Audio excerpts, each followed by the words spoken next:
بسم اللہ الرحمن الرحیم. ناظرین السلام علیکم. ادب چینل قلم قافلہ پاکستان میں ہوں گل بخشال. پیش خدمت ہے آج کا کالم بعنوان زوال پذیر ادبی قدروں کا نوحہ. ناظرین، سوشل میڈیا میں کسی دوست کی تحریر اچھی لگی، سوچا معمولی تبدیلی کے ساتھ آپ کے ساتھ شیئر کروں.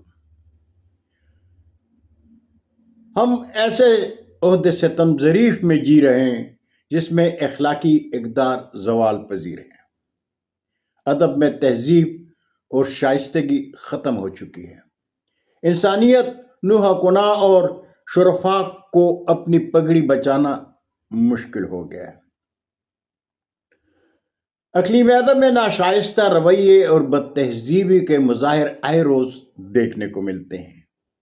حفظ مراتب کو پامال کیا جاتا ہے. حقیقی شعراء کے نام فلائر میں آخر میں دیے جاتے ہیں. مشاعروں میں متشاعروں کو مسند صدارت پر بٹھا دیا جاتا ہے. مہمان خصوصی اور اعزازی مہمان کو صاحب صدر کے ساتھ والی کرسیوں پر بٹھا دیا جاتا ہے.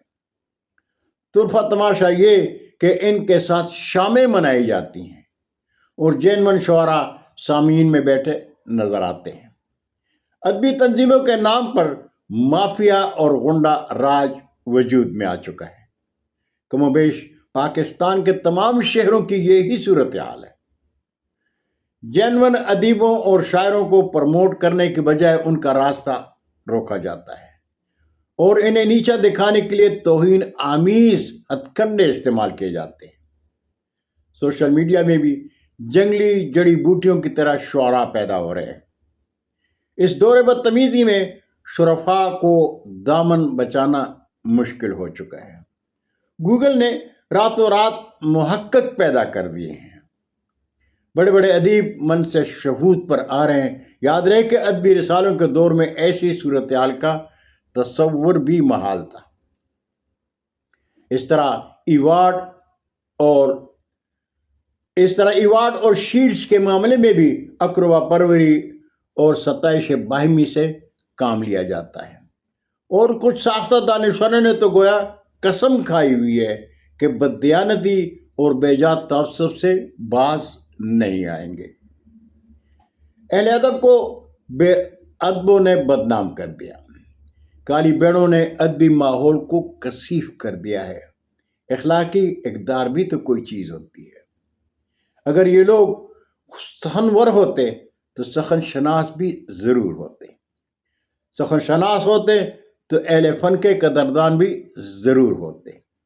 یہ بہروپیے، یہ اداکار، یہ قبضہ گیر ادب کے نام پر سیاہ دبا ہے جنہوں نے ادبی ماحول کو اپنی حرکتوں سے آلودہ کر رکھا ہے.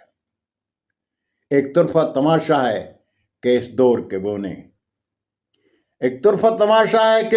کے بونے اپنے سے بڑے لوگوں کا قد ناپ رہے ہیں. بہت شکریہ ناظرین.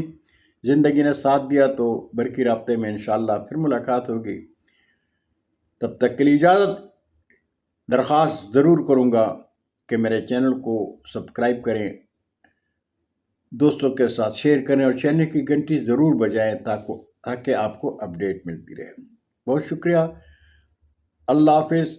اللہ ہم سب کے پاکستان کا حامی و ناصر ہو. پاکستان زندہ باد.